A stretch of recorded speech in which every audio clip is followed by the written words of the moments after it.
Long time no see, witches! I am so sorry that my other job in the human realm has kept me away from the Boiling Isles for so long. Even though I am so sad that our time in the demon realm is coming to a close at the end of season 3, I'm also incredibly excited to see what kinds of magic the finale holds.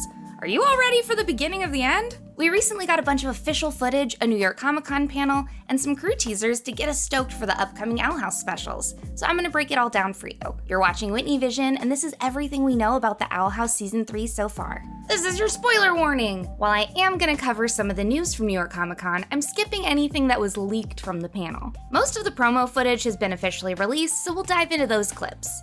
If you're like Hunter and you want to be totally surprised by the episode, come back later on and see if any of my predictions were right. No, spoilers!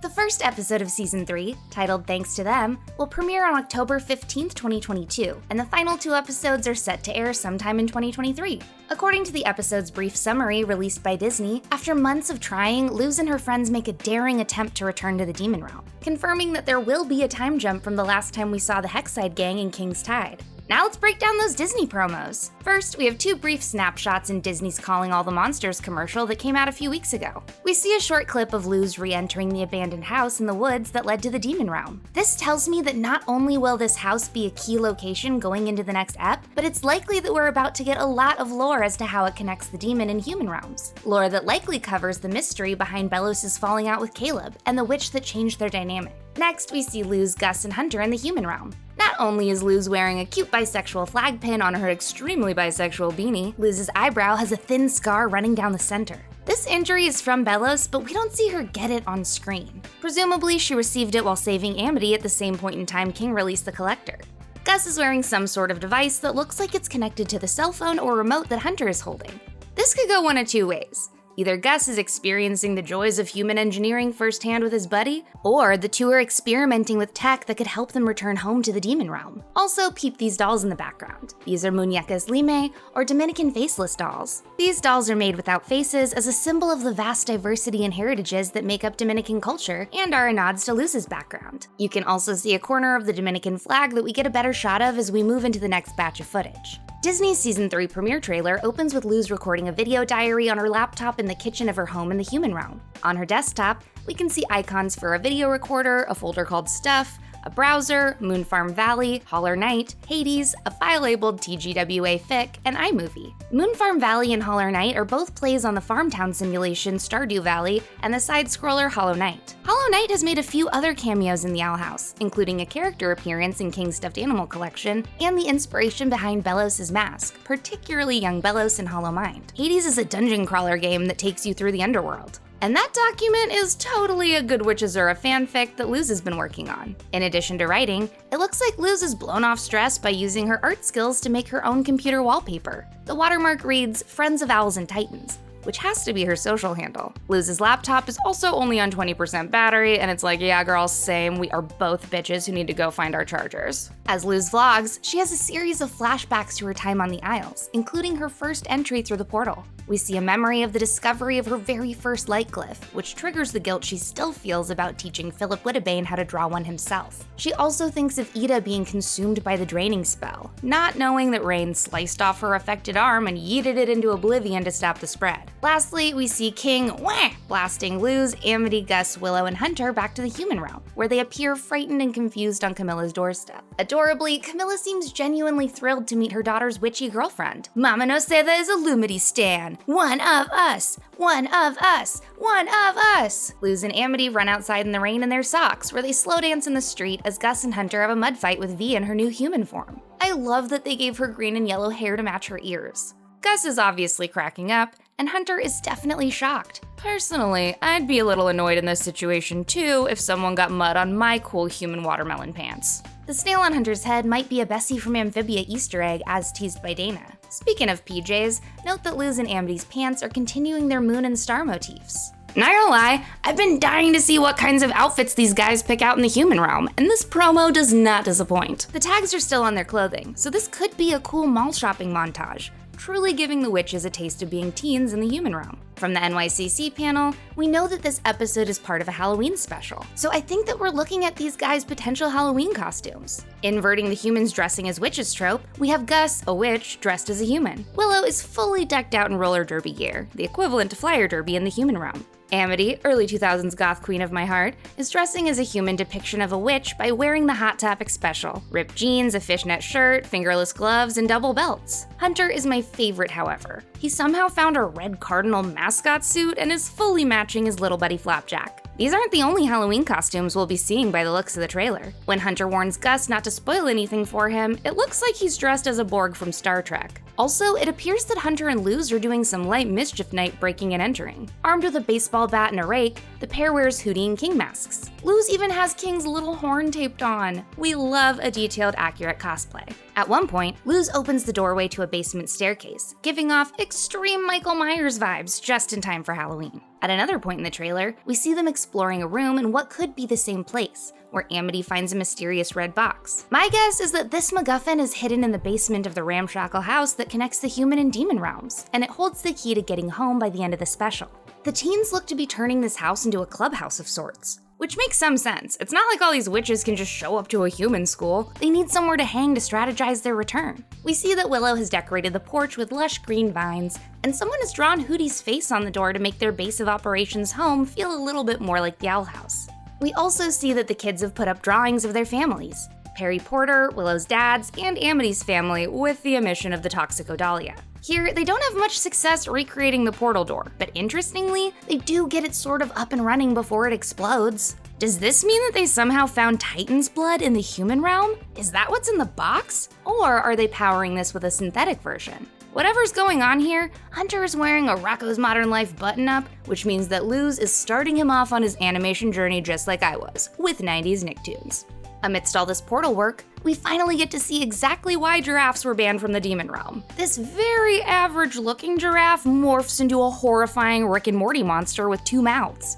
At another point in the promo, we see a hand stretched towards a melded moon and sun image reminiscent of the Collector. Storyboard artist Mike Austin recently dropped a teaser image that seems to align with this scene, placing a morose Luz in this room. Usually these crew episode teasers turn out to be pivotal images in the episodes, so I think this could be the moment that Luz has a eureka moment that addresses the mystery between the Collector and the cosmic imagery we keep seeing. Also note that Luz has her palisman egg on hand. This could be the scene that we've been waiting for with the big anticipated egg hatch. What could it be? A bat like on her phone case? A cat like Amity has? An otter like her costume from Grom? Her all-time favorite mythical creature, a griffin with spider breath? Or could this egg hatch an actual bird, solidifying her place in the Cawthorn family? Like Hunter, she could be getting a cute little birdie. Perhaps a blue jay. Blue jays, like Luz, are known to form tight family bonds. They're often seen as a symbol of courage, protection, curiosity, and mischief, which would fit her goals and personality perfectly.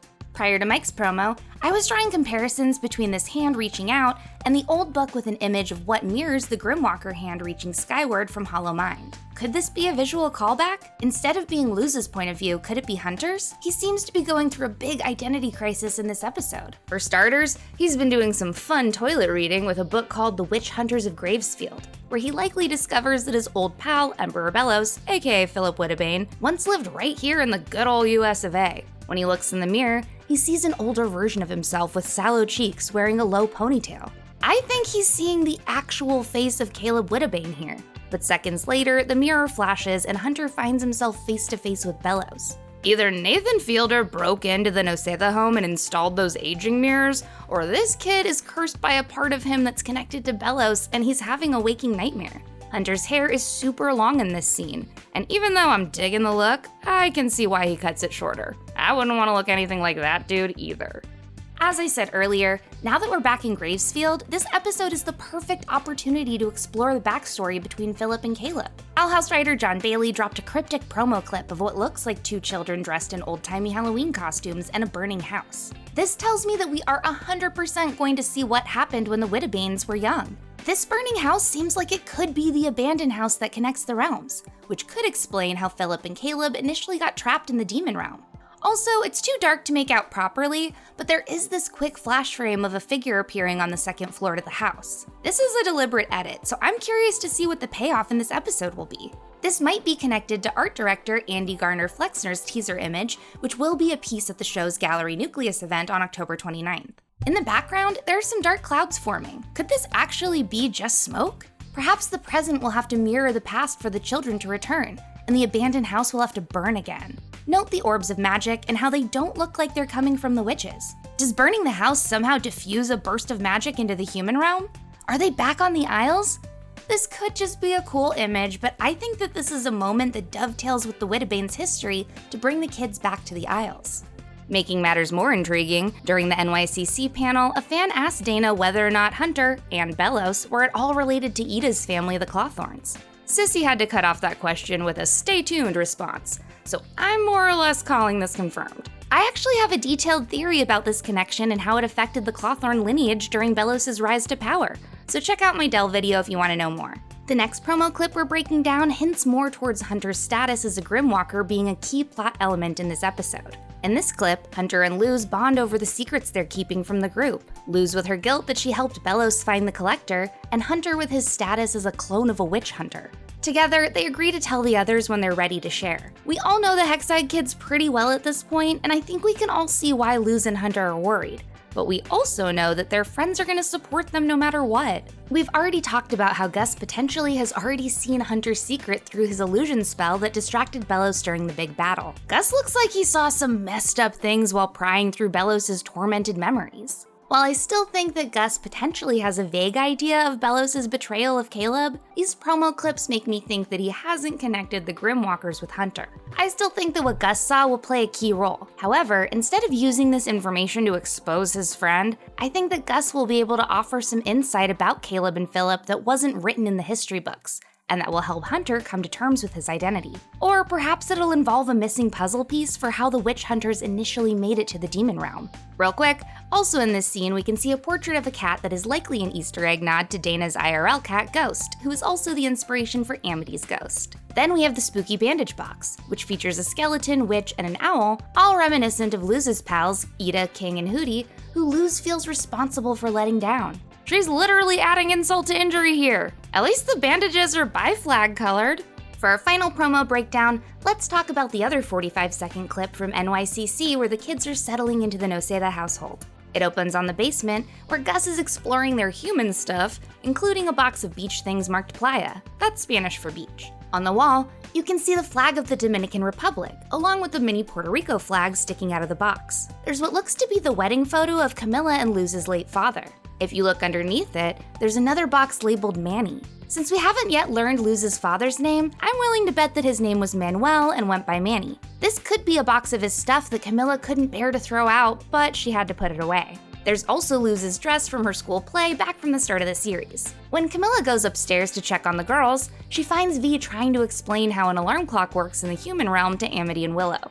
When it doesn't scream like they're used to, Willow destroys it with a vine to protect V. My guess is that the alarm reminds the witches of the Abomatrons in their alarm systems. Those are just some of my predictions and observations for Thanks to Them based on what we know, but I want to know all your theories in the comments. I'll be back soon to cover the episode properly, so like and subscribe to our channel to stay tuned. I'm Scarlet Wit, and you're watching Whitney Vision.